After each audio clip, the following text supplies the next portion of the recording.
શાસ્ત્રીજી મહારાજ 7મી December 1938ના દિવસે એક પત્ર લખે છે વરખેડાથી આફ્રિકાના હરિભક્તોને. એ પત્રમાં શાસ્ત્રીજી મહારાજ કહે છે કે તમે જો મને સાચા બોલો પ્રામાણિક પુરુષ હોવ એમ માનતા હો તો માનજો કે શ્રીજી મહારાજ સર્વોપરી ભગવાન છે, ગુણાતીતાન સ્વામી અક્ષર છે, પ્રગટ સત્પુરુષ મોક્ષનું દ્વાર છે. શાસ્ત્રીજી મહારાજ આગળ કહે છે કે મને ખોટી વાત ગોઠવણી કરી બીજાને સમજાવી અને સ્વાર્થ સાધવો એવું આવડતું નથી, અને અસત્યમાં ઘણું પાપ છે. પૃથ્વી બધાનો ભાર સહન કરી શકે છે, અસત્યનો ભાર સહન કરી શકતી નથી. માટે મારે કોઈ બાબતમાં અસત્યનો આગ્રહ નથી. એટલે જો મને સાચા બોલો પ્રામાણિક પુરુષ માનતા હો તો આ સિદ્ધાંત સાચો છે, આ ભગવાન સાચા છે, આ ગુરુ સાચા છે, એવી જીવમાં દ્રઢતા કરજો. શાસ્ત્રીજી મહારાજ જેવા પુરુષ કે છે મને સાચા બોલો. જાણો છો શાસ્ત્રીજી મહારાજનું વ્યક્તિત્વ એટલે કેવું? અખિલ વડતાલ સંસ્થાની અંદર એમની સાધુતાનો પ્રમાણ આપતા ગોવર્ધનભાઈ કોઠારી કહેતા કે આ વડતાલના 2000 ત્યાગી છે, એમાં શાસ્ત્રી યજ્ઞ પુરુષદાસ જેવો સ્ત્રી અને ધનનો ત્યાગી મેં બીજો કોઈ જોયો નથી. એટલે એની વાતો મને સાકરના કટકા જેવી લાગે છે. અને ગોવર્ધનભાઈ કોઠારી કહેતા કે જો યજ્ઞ પુરુષદાસના ધન અને સ્ત્રીના ત્યાગમાં ફેર પડે તો મારું માથું ડૂલ થઈ જાય. એ એમની સચ્ચાઈ, એ એમની સાધુતા, અરે એમનો સ્પર્શ થાય, એમને આશીર્વાદ મળે, એને જગતના સંકલ્પો જિંદગીભર જીવમાંથી નીકળી જાય એવા પ્રસંગો એમની હયાતીના હરિભક્તોએ પોતાના અનુભવોના લખીને આપ્યા છે. એ શાસ્ત્રીજી મહારાજ જેવી સ્વામિનારાયણ ભગવાને સમાધિ કરાવી એવી સમાધિ શાસ્ત્રીજી મહારાજે જાહેરમાં કરાવી, હજારોની વચ્ચે. એ સમય તો હમણાંનો સમય છે, 1930-40ના દાયકાનો સમય, કે જે સમયે મીડિયા પણ બહુ પાવરફુલ હતું, જે સમયે રાજનેતાઓ હતા, ગાંધીવાદ હતો, જે સમયે કોઈ ચમત્કાર સ્વીકારી ન લે, એવા સમયે જાહેરની અંદર સમાધિઓ થતી, એ સમાધિની પરીક્ષાઓ થતી, ડૉક્ટરો આવતા, સમાજ સેવકો આવતા, અને એ પરીક્ષાની અંદર બધાને અનુભવ થતો આ સમાધિ સાચી છે. અને અક્ષરધામમાંથી મહારાજ સમાધિમાં જવાબ આપે છે ને પ્રસાદ મોકલે છે. હજારોની વચ્ચે સમાધિ શાસ્ત્રીજી મહારાજે જે કરાવી, એ શાસ્ત્રીજી મહારાજ એવા સમર્થ પુરુષ. સારંગપુરના મંદિરના પાયા ખોદાતા પહેલાં મંદિરના પેટાળમાંથી આખું મંદિર કાઢીને બતાવ્યું. એનું કીર્તન આજે પણ આપણે ગાઈએ છીએ. મંદિરના પાયા ખોદાતા પહેલાં આખું મંદિર બતાવી દેવું એવા સમર્થ શાસ્ત્રીજી મહારાજ એ એટલું કહે છે કે તમે મને સાચા બોલો પ્રામાણિક પુરુષ માનો, બસ, જાજુ નહીં. આ દુનિયામાં સજ્જન માણસ ખોટું ના બોલે, શાસ્ત્રીજી મહારાજ ખોટું બોલે અને એ આખું તૂત ઊભું કરે. આ બધું એમણે જે ઊભું કર્યું છે, યોગી બાપા કહેતા આ શું કાંઈ અમે રમતું માંડી છે? તમને બધાને એકાંતિક કરવા છે, તમને બધાને ઉત્તમ નિર્વિકલ્પ નિશ્ચય સિદ્ધ કરાવવો છે, તમને અક્ષરધામનું રાજ આપવું છે. આ કંઈ અમે રમતો નથી માંડી. આ પુરુષોને કોઈ સ્વાર્થ નથી અને એમણે આ ઊભું કર્યું છે. જ્યારે સારંગપુર મંદિરનું કામ ચાલતું હતું, અક્ષર પુરુષોત્તમ મહારાજનું મંદિર બનતું હતું, તે વખતે કેટલાકને ગેરસમજ હતી કે આ લોકોને પોતાનું જુદું ઊભું કરવું છે. ત્યારે નિર્ગુણદાસ સ્વામી એ વખતે ઈસવીસન 1916ની સાલમાં જે પત્ર લખ્યો હતો, એ પત્રમાં નિર્ગુણદાસ સ્વામી પોતે લખે છે કે અમે આ જે અક્ષર પુરુષોત્તમનું કામ કરીએ છીએ, એ કામ જો પક્ષાપક્ષીથી કરતા હોઈએ, અગર કોઈને દબાવવા માટે કરતા હોઈએ, અગર વડતાલ કે ગઢડાથી મોટા થવાના સબબથી કરતા હોઈએ, કોઈને પાછા પાડવા માટે કરતા હોઈએ, તો કોટાન કોટી પરમહંસોને માર્યાનું પાપ અમારે માથે છે. વિચાર કરજો નિર્ગુણદાસ સ્વામીના શબ્દો. માણસને મારવાનું પાપ પણ કોઈ માથે ના લઈ શકે, આ પરમહંસને મારવાનું પાપ છે, પરમહંસ. અને એક પરમહંસને મારવાનું કોઈ પાપ કરે ને એ ફાટી પડે. આ તો નિર્ગુણદાસ સ્વામી કહે છે કરોડો કરોડો પરમહંસોને માર્યાનું પાપ અમારે માથે છે. જો અમારા મનમાં લેશ પણ મલિન ભાવ હોય. લોકો દેખાદેખીથી ઘણીવાર સંપ્રદાયો ચલાવતા હોય છે, દેખાદેખીથી બીજાને આગળ સારું દેખાડવા માટે, બીજાને પાછા પાડવા માટે, કોઈની સાથે સ્પર્ધાથી ઘણી વખત સંપ્રદાયોની અંદર કામ થતા હોય છે. નિર્ગુણદાસ સ્વામી કહે છે થોડુંક પણ અમારા મનમાં હોય, તમે નિર્ગુણદાસ સ્વામીના મનનો વિચાર કરો કે અંતરના કોક ખૂણામાં 2% પણ એવું હોય ને કે કામ તો આપણે સારું કરીએ છીએ પણ આ વખતે ઓલાને બતાવી દેવું છે, અત્યાર સુધી એણે આપણને હેરાન કર્યા છે ને, આ વખતે એને બતાવી દેવું છે. એવું 2% પણ જો એના મનમાં હોય તો આવું જોખમ લે કે કરોડો પરમહંસને મારેનું પાપ અમારે માથે છે. જો એના સંતોના હૃદયમાં આટલી સચ્ચાઈ હોય તો એ ગુરુઓના હૃદયમાં કેટલી સચ્ચાઈ હશે. એ સચ્ચાઈ આજે આપણને દેખાય છે આપણે સદગુરુ સંતોના જીવનમાં, એના વ્યવહારમાં, એમની વાણીમાં. ખુલ્લી કિતાબ જેવા એમના જીવન છે. આપણા હરિભક્તોની અંદર દેખાય છે આપણને એ સચ્ચાઈ. સચ્ચાઈનું ખરેખરું માપ ક્યારે થતું હોય છે? જ્યારે અંતકાળ નજીક આવે છે ને ત્યારે. આપણા સત્સંગમાં આપણા હરિભક્તોના નિયમ ધર્મ સતયુગને પાછા પાડી દેવા તમને દેખાશે. આજે આપણા સત્સંગમાં આપણા બાઈ ભાઈ હરિભક્તોનું જે ડેડિકેશન, સમર્પણ, એ સતયુગમાં જોવા ન મળે એવું આજે જોવા મળશે. અને આજના આપણા સત્સંગની અંદર, શાસ્ત્રોની અંદર કોઈ એક જનક રાજાની વાત આવે છે જેને વિદેહી કહેવાયા. આજે સત્સંગમાં હજારો જનક રાજાઓ છે, હજારો બલિરાજાઓ છે, હજારો પ્રહલાદ અને અંબરીશ જેવી સમજણવાળા છે. આજે આપણને એક સાથે હજારો દેખાય છે. એમાં પણ આપણે અત્યારે એક એક્ઝામ્પલ જોવાના છીએ. એક જ એવા હજારોમાંથી એક એક્ઝામ્પલ. જ્યારે મૃત્યુ સાવ સામે આવીને ઊભો હોય ને ત્યારે માણસ દેખાવ કે દંભ ના કરી શકે. સાવ સામે આવીને ઊભો હોય ત્યારે એ સમયે એમની વાણી, એમના ઉદ્ગારોમાં જે અંદર હોય ને બહાર આવે. જો સહેજ પણ અંતરના ખૂણામાં શંકા હોય ને તો શંકાઓ જ બહાર આવે, બળાપ હોય તો બળાપો જ બહાર આવે, ચિંતા હોય તો ચિંતા જ બહાર આવે, ભય હોય તો ભય જ બહાર આવે. એક હરિભક્તનું આપણે ઉદાહરણ જોવાના છીએ. ઇંગ્લેન્ડમાં ઓક્સફોર્ડ નામનું એક શહેર છે, ત્યાં આપણું એક નાનું મંડળ ચાલે છે. ત્યાં એક હરિભક્ત છે જયેશભાઈ સોની. સત્સંગ તો એમને 2004-05ના વર્ષ પછી થયો હતો, પણ એમણે આ સત્સંગમાં સચ્ચાઈ જોઈ. પહેલાં વ્યસનો પણ હતા, પણ સત્સંગનો યોગ થયો અને સાચો સત્સંગ આવે એટલે જીવનમાં રૂપાંતર થવા માંડે. એને પ્રતીતિ વધતી ગઈ અને સત્સંગ સભા ભરતા થયા, સંતોનો સમાગમ કરતા થયા, સત્સંગનું વાંચન કરતા થયા, ગુરુ હરિ સાથેનું જોડાણ વધતું ગયું. અને એમ કરતાં કરતાં એના લાઈફની અંદર એને કોઈ દીકરો નહોતો, 3 દીકરીઓ હતી. 2014ની સાલમાં એમને એક બહુ ભયંકર રોગ લાગુ પડ્યો. 2014ની સાલથી 2019 આ 5 વર્ષનો ગાળો. ડૉક્ટરે તો 2014માં જ કહી દીધું કે તમારા ફેફસા છે એ ખલાસ થઈ ગયા છે, હવે કદાચ થોડાક અઠવાડિયા, બહુ તો થોડાક મહિના, એનાથી વધારે ચાલી શકશે નહીં, આમાં કોઈ ઈલાજ નથી. એ વખતે પ્રમુખ સ્વામી મહારાજના આશીર્વાદ એમણે લીધા હતા. બાપા એ વખતે સારંગપુર હતા. બાપાની પણ એ વખતે નાજુક બીમારી હતી. એ વખતે આપણે જાણીએ છીએ 2014ની સાલમાં. પણ બાપાએ એમને કીધું હતું કે એમને વાંધો નહીં આવે, કંઈ સર્જરી કે ઓપરેશન કશું કરાવવું નથી. અને એને એકદમ કોન્ફિડન્સ હતો, બાપા મારી સાથે છે.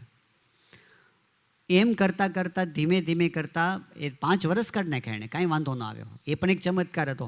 પણ 19માં હવે નક્કી જ થઈ ગયું છે કે હવે મારી પાસે કદાચ થોડાક દિવસો જ બાકી છે. એવા સમયે એમની સાથે એક વાર્તાલાપ થયેલો છે જયેશભાઈ સાથે. આપણે એમના મુખે એમના વિચારો છે ને એને સાંભળીશું કે કેટલી સચ્ચાઈ એમની નિષ્ઠામાં, એની પ્રતીતિમાં આપણને દેખાય છે. સ્ક્રીન પર આપણે જોઈશું.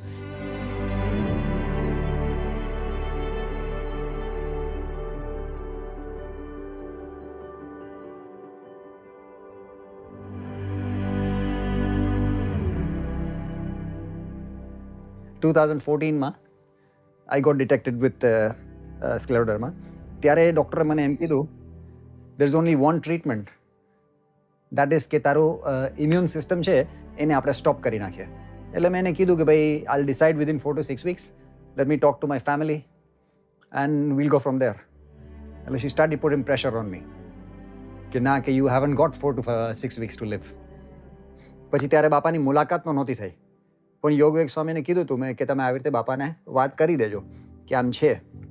અને બાપાને જાણ થઈ ગયેલી હતી એટલે મને એ મનમાં સંતોષ હતો કે હવે જે થવું હોય, હવે જે મારા જીવનમાં થવું હોય ને એ બાપાને જ કરવું છે. મેં કીધું જે થવું હોય થવા દે. ધીમે ધીમે કરતાં આજે મને 5 વર્ષ થઈ ગયા. હું આ તમારી સામે 5 વર્ષથી બેઠો છું. એવર સિન્સ દેન જાન્યુઆરીથી onwards I am at home, કે મારાથી હવે હલનચલન થાય નહીં. બહુ વધારે આજે આટલી વાતો થાય છે, મહારાજની કૃપા છે. બાકી અવાજ બહાર આવે નહીં, ઉધરસ આવ્યા કરે, શરીરમાં શક્તિ ન રહે. These are all the symptoms. એ પછી હવે ઘરે બેસવાનો સમય મળે છે અને અહીંયા બેસીને કથા વાર્તા સાંભળવાનો સમય મળે છે, બાપાના જીવન ચરિત્રો વાંચવાનો ટાઈમ મળે છે. નોર્મલી દુનિયાની દોડધામની અંદર ક્યાં સત્સંગનો સમય મળતો હોય. હવે એવું લાગે છે કે હવે બાપાએ મહેરબાની કરી તો ઘરે બેસી અને હું ને મારી વાઈફ બંને સત્સંગની અંદર આગળ વધતા જઈએ છીએ. રોજ કથા વાર્તા વધારે થાય છે, રોજ એકબીજાની સાથે નિરૂપણો થાય. તો આ જન્મનું જે કામ કરવાનું હતું ને, એ આટલી નાની બીમારીથી મારું જન્મનું કામ કરાવે છે બાપા. તો મને એમ લાગે છે કે આ સત્સંગમાં મોટો બેનિફિટ હોય ને તો કે સત્પુરુષ તમારા 100 જન્મ 200 જન્મના પાપ હોય ને એને ગાળી નાખવાનો સિસ્ટમ બનાવી દે તમારા માટે. So he has made this whole track for me, કે જ્યાંથી હું બેન્ડ થઈને આ બાજુ આવી ગયો. કારણ કે ઓલી બાજુ હું દારૂ પીતો હતો, મીઠ ખાતો હતો, સિગરેટો પીતો હતો, તમાકુ ખાતો હતો, રખડવા જતો હતો, કાંદા લસણ તો એવી બધી વસ્તુ તો ખબર બી નથી જિંદગીમાં કે કોઈ દિવસ શું બંધ કરવાનું શું નહીં. તો એ બાજુનું જો હું ચાલુ હોત તો અત્યારે તો હું ડ્રગ્સ પર ચડી ગયો હોત. કારણ કે I was fearless with lot of money, I didn't care. અને પછી એટલે અહીંયા આવ્યો તો મને એ સમજમાં આવી. અને no matter for what reason we never એક પણ શનિવારની સભા છોડી નથી આટલા વર્ષોની અંદર. કારણ કે મેં એક વસ્તુ ફોકસ રાખી હતી કે બીજું બધું મારા જીવનમાંથી જાય, પણ there should not be a turn કે જ્યાંથી હું સત્સંગમાંથી ઉતરી જાઉં. આ બધી બીમારી છે, જે વસ્તુ ઇમમટીરિયલ જેવી ગમે ત્યારે શરીર તો મૂકી દેવાનું છે. એટલે કાંઈ વધારે પડતું બહાર રખડતો કે બે જીમમાં જઈ આવ્યો કે પછી ડઝન્ટ મેટર, 25 વર્ષ પછી મૂકી દેવાનું છે. તો એ 25 વર્ષ તો પાપ ભેગા કરવામાં જશે. પણ મારા જેટલા બી વખત છે એ ભગવાનની પૂજામાં તો જાય છે, જેટલો બી સમય છે એ બાપાની રાજીપોનો વિચારમાં તો જાય છે. એ એક બહુ મોટી વસ્તુ થઈ ગઈ જીવનમાં. ડિઝીઝનું મારો જે સ્ટેજ છે, સપ્ટેમ્બરમાં ડૉક્ટરે લખી આપ્યું છે પેલિએટિવ કેરમાં છું અત્યારે હું. Palliative care means the end of life care. કે જ્યારે હવે ડૉક્ટર એમ કહે છે કે આને કોઈ દવા અને કોઈ બી ટેસ્ટિંગ કે કોઈ બી જાતના CT સ્કેન્સ એવરીથિંગ ઇઝ ઇમમટીરિયલ. કે હવે જસ્ટ રિલેક્સ યોર સેલ્ફ અને weight for the time to go. પણ હજી બી આપણું મનમાં મારા એ જ ધારવું છે કે જવાનું કામ તો ડૉક્ટર કેવી રીતે નક્કી કરી શકે, એ બાપા નક્કી કરશે કે ક્યારે લઈ જવા. પણ જ્યાં સુધી છે ત્યાં સુધી તો બાપાના ગુણ ગાઈ લયા, અને ત્યાં જ ગયા પછી બી બાપાના ખોળામાં જ બેસવાનું હોય. અને આપણે ખ્યાલ જ છે કે બાપા સામે ઊભા છે લઈ જવા માટે.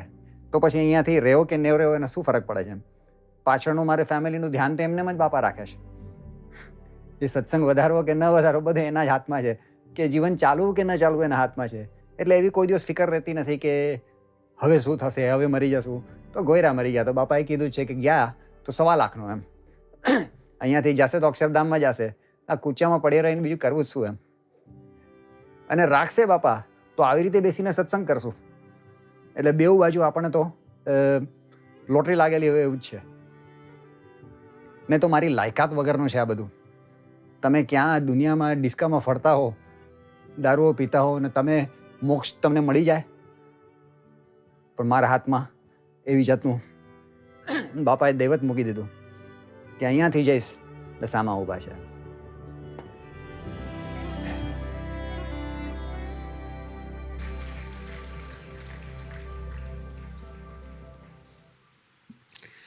આ વાતથી થોડાક દિવસ પછી જ જયેશભાઈ પોતે અક્ષરધામમાં પધારી ગયા છે.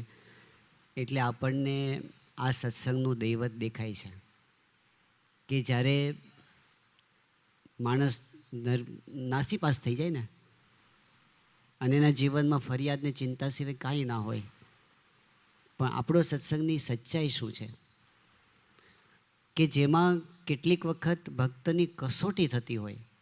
સ્વામિનારાયણ ભગવાને અંત્યના 25મા વચનામૃતની અંદર ખરા ભક્તનું લક્ષણ કહ્યું છે કે ભગવાનનો ખરો ભક્ત કોને કહેવાય? તો મહારાજ કહે છે કે એમના જીવનમાં એવા પ્રશ્નો આવીને ઊભા રહે કે અન્ન ખાવા ન મળે. આવું ક્યારેય થવાનું નથી, કારણ કે મહારાજનું વરદાન છે. અન્ન ખાવા ન મળે, વસ્ત્ર ન મળે. પછી મહારાજ કે એમ નહીં, કોઈ દીર્ઘ રોગ આવી પડે અને ગમે તેટલી ઉપાધિ આવી પડે, ગમે તેટલા કષ્ટ આવી પડે, અથવા ગમે તેટલું સુખ આવી પડે, એ બંનેની અંદર ભગવાનની ઉપાસના, ભક્તિ, નિયમ, ધર્મ, સમજણ, એમાંથી લેશ માત્ર ઝાંખો ન પડે, રતિવા સરસ થાય, ત્યારે સમજવું એ ખરો ભક્ત છે. આ સાધારણ વસ્તુ નથી, આ ઉચ્ચ આધ્યાત્મિક સ્થિતિ છે. આ કંઈ ખાલી પોઝિટિવ થિંકિંગ કરવાથી ના થાય, ખાલી સમજણોની કોઈ ગોઠવણી કરી દે અથવા તો બતાવવા માટે બોલે એ રીતે ના થાય. અંતરમાં જ્યારે ભગવાન અને ગુરુ સાથે દ્રઢ નિષ્ઠા જોડાઈ ગઈ ને, ત્યારે આ થાય છે. બાકી ભલા મોટા મોટા ફિલોસોફરો ફિલોસોફીની વાત કરતા હોય, જગતના નાશવંતપણાની વાત કરતા હોય, આત્માની વાતો કરતા હોય, પણ પગ નીચે પાણીનો રેલો આવે ને એટલે બધી સ્થિતિ ખબર પડી જાય. જ્યારે પોતાના લાઈફમાં આવે ત્યારે આપણા સત્સંગની સચ્ચાઈ શું છે? આજે મોટા ભાગે એક આખો ભક્તિ કરનારો વર્ગ એવો હોય છે કે ભાઈ આપણે ભગવાનના મંદિરે જવાનું, માનતા કરવાની, પ્રાર્થના કરવાની કે દીકરો નથી તો દીકરો થાય, નોકરી નથી તો નોકરી મળી જાય, ધંધો સારો નથી ચાલતો તો ધંધો સારો ચાલવા માંડે, રોગ છે તો મટી જાય, અમેરિકાના વિઝા મળી જાય, અને મળી જાય એટલે ભગવાનના ઠેકાણે, આપણે ઠેકાણે. આ ખાલી કન્સલ્ટન્સી આટલી કરવાની એમની. આવી જે મતલબી ભક્તિ તો દુનિયામાં ઘણી થાય છે. આપણે પણ બધા એમાંથી જ પસાર થયા છીએ અથવા થઈ રહ્યા છીએ. આપણને પણ પ્રાર્થનાઓ આપણી જે આવતી હોય, આપણા દુઃખ ટળે અને સુખ મળે, એનો વાંધો પણ નથી. આપણે માગીએ તો આપણા મા બાપ સિવાય ક્યાં બીજે માગીએ? આજ આપણા મા બાપ છે, આજ ભગવાનને સંત આપણું સર્વસ્વ છે. એમની પાસે આપણે આપણી ઉપાધિ રજૂ કરી દેવી, બધી મૂંઝવણ ઠાલવી દેવી, એટલું કરવું. પણ આપણે એ પણ વિશ્વાસ, એ પણ પ્રતીતિ આપણી સત્સંગ કરતાં કરતાં વધે છે કે અંતે અનંત કોટી બ્રહ્માંડમાં એમની મરજી વિના કોઈનું હલાવ્યું પાંદડું પણ હલતું નથી. એટલે આપણા જીવનની અંદર પણ ભૂતમ યચ્ચ ભવદ્યચ્ચ યદેવાગ્રે ભવિષ્યતિ સર્વમ તન્મે હિતાયેવ સ્વામિનારાયણ છે. સત્સંગ દીક્ષામાં મહંત સ્વામી મહારાજે કહ્યું, જે કાંઈ થયું છે, જે કાંઈ થાય છે અને જે કાંઈ થશે, મારા દેહમાં, મારા કુટુંબમાં, મારા શહેરમાં, મારા દેશમાં, મારી દુનિયામાં, આ બ્રહ્માંડમાં અને અનંત બ્રહ્માંડમાં જે કાંઈ થયું છે, જે કાંઈ થાય છે અને જે કાંઈ થશે, એ બધું મને મળ્યા એવા જે પ્રત્યક્ષ ભગવાન એનું જ કર્યું થાય છે. એમના કર્યા વિના કોઈનું પાંદડું હલાવ્યું હલતું નથી. અને એ ભગવાન એવા છે, દાસના દુશ્મન હરિકેદી હોય નહીં, જેમ કરશે તેમ સુખ જ થશે. એ આપણા પક્ષમાં બેઠા છે, આપણે નોંધારા નથી, આપણે માથે છત્ર છાયા છે. આજે કદાચ કંઈક દુઃખ જેવું લાગતું હોય તો મહારાજે એ વાત કરી છે કે જે દુઃખે સુખ થાય જનને, તે દે છે દુઃખ દયા કરી, જે સુખે દુઃખ ઉપજે તે આપે નહીં કેદી હરી. કેટલીક વખત દુઃખ એવું આપે જેમાંથી આગળ બહુ મોટું સુખ એમને આપવું હોય, વિઘ્નોથી રક્ષા કરવી હોય. ક્યારેક એવું સુખ જેમાં આપણને પ્રોબ્લેમ આવવાનો હોય તો એ સુખ આપણું છીનવી પણ લે છે. એ કષ્ટ આપણા માટે પ્રસાદી છે, આપણે આશરો બળવાન છે. યોગી બાપા કહેતા, આશરો દ્રઢ રાખવો, ભજન કરવું, સેવા કરવી, કોઈ દિવસ દુઃખ નહીં આવે. જાઓ, આ એમનું ઇન્સ્યોરન્સ છે. આ બધા ઇન્સ્યોરન્સ કંપનીવાળા ઇન્સ્યોરન્સ આપે છે ને, યોગી બાપાનું ઇન્સ્યોરન્સ, આશરો દ્રઢ રાખવો, ભજન કરવું, સેવા કરવી, જાઓ, કોઈ દિવસ દુઃખ નહીં આવે. આ એમનો ઇન્સ્યોરન્સ છે. આપણે 3 વાના કરવા. પછી દુઃખ જેવું લાગતું હશે ને, નક્કી કરી રાખવું, એ દુઃખ છે જ નહીં. એ તો શૂળીનું કષ્ટ કાંટે મટાડનારા છે. એ તો હંમેશા ભક્ત વત્સલ છે, કરુણાના સાગર છે. આપણું દુઃખ ક્યારેય સહન કરી શકતા નથી. એટલે ઉપાધિઓ તો સંસારની અંદર નાની મોટી આવવાની. આજે સંતો પાસેથી ને બધા હરિભક્તો પાસેથી સાંભળીએ છીએ આપણે કે આપણું ભાવનગર છે, હીરા ઉદ્યોગમાં મંદી ને બીજા બધા નાના મોટા પ્રશ્ન. તો સંસાર છે, આવું એક પછી એક. આ કંઈ પહેલી વખત આવ્યું છે? મંદી પહેલી વાર નથી આવી. આ દુનિયાના પ્રશ્નો પહેલી વાર. અરે પ્રલયો થઈ ગયા છે બ્રહ્માંડોના, તો તો એક દિવસ આ પૃથ્વીનોય પ્રલય થઈ જશે, આપણે બધું મૂકીને જતા રહેવાનું છે. આ બધું ક્યાં સુધી? તો મહાન સ્વામી મહારાજ કહે છે 5-25 વર્ષનો ખેલ છે. આ દુનિયાની અંદર જે કાંઈ દુઃખ માત્ર છે, 5-25 વર્ષના દુઃખ છે. આ દુનિયાની અંદર જે કાંઈ વાહ અને જાહો જલાલી છે, સાહેબી છે, એ બધું 5-25 વર્ષનું છે. બાકી તો આપણે બધા જેટલા અહીં બેઠા છીએ, આપણા આજથી 5, 25, 50 કે બહુ તો ચાલો ખેંચી નાખીએ 75 અથવા બહુ વર્ષ ખેંચી નાખીએ 100 વર્ષ પછી આપણે જેમ અહીં બેઠા છીએ એમ આપણે બધા અક્ષરધામમાં ભેગા બેઠા હોઈશું. હવે ટાઈમ તો આમ જતો રહેશે, સમય તો આમ જતો રહેશે, શું ગણતરી છે એની? આપણને એટલી ખબર છે કે મોહે તો તુમ હી એક આધારા, નાવ કે કાગ કી ગતિ ભઈ મેરી, જહાં દેખું તહાં જલનિધિ ખારા. આખોય સંસાર ખારો સમુદ્ર છે. આપણને આ જે મળ્યા છે એક આધાર, આપણને જે સત્સંગ મળ્યો, જે ભગવાન મળ્યા છે, જે ગુરુ મળ્યા છે, જે સિદ્ધાંત મળ્યો છે, એ પરમ સત્ય છે. આ સાચો સત્સંગ છે. એમાં આપણે આવીને બેસી ગયા છે. હવે દુનિયાની ફિકર નથી, દુનિયાની જવાબદારી નિભાવીશું, પણ મસ્ત થઈને સત્સંગ કરીશું. આ પરમહંસો ઉપાધિમાં જ જ્યારે આટલું ગાતા હોય, રાજ મારે દિન દિન દિવાળી, ભાગ્ય જાગ્યા રે આજે જાણવા, ભાગ્ય જાગ્યા રે આજ જાણવાની અંદર તમે એક એક પંક્તિમાં જુઓ, સુખ અને આનંદ છે, બીજી વાત જ નથી. છેલ્લો મહાન સ્વામી મહારાજનું એક વાક્ય, નૈનપુરની અંદર મહાન સ્વામીમાં જતા ત્યારે બાથરૂમની અંદર સંતો રોજ એક કોટેશન મૂકતા. એમાં એક ઇંગ્લિશ કોટેશન હતું કે no matter how yesterday was like, birds start their day with singing. એનો અર્થ એવો થાય છે કે પંખીઓ છે ને, પંખીઓ ગઈકાલનો દિવસ ભલે ગમે તેવો ગયો હોય, પણ પંખીઓ એના દિવસની શરૂઆત મધુર ગીત ગાઈને કરે છે. તો મહાન સ્વામી મહારાજે એની નીચે લખ્યું, એમ સત્સંગીએ પોતાના દિવસનો આરંભ પ્રાપ્તિના વિચારથી કરવો. ગમે એવો દિવસ ગઈકાલનો ગયો હોય, નો મેટર, જેવો ગઈકાલનો દિવસ ગયો, પતી ગયો ગઈકાલનો દિવસ, આપણે દિવસનો આરંભ કરીએ ત્યારે પ્રાપ્તિના ગીત ગાઈને આરંભ કરવો.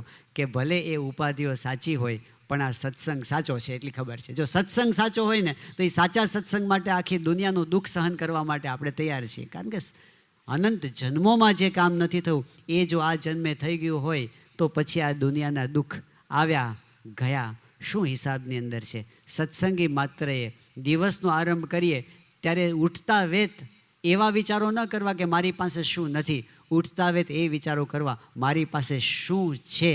આ બ્રહ્માંડમાં આપણા તુલ્ય ભાગ્યશાળી માનો એ જ ભૂલ. આપણને અક્ષરધામ અહીં બેઠા બેઠા મળી ગયું છે. એમણે આપણો હાથ ઝાલ્યો છે, એમણે આપણને નિશ્ચિંત કરી દીધા છે.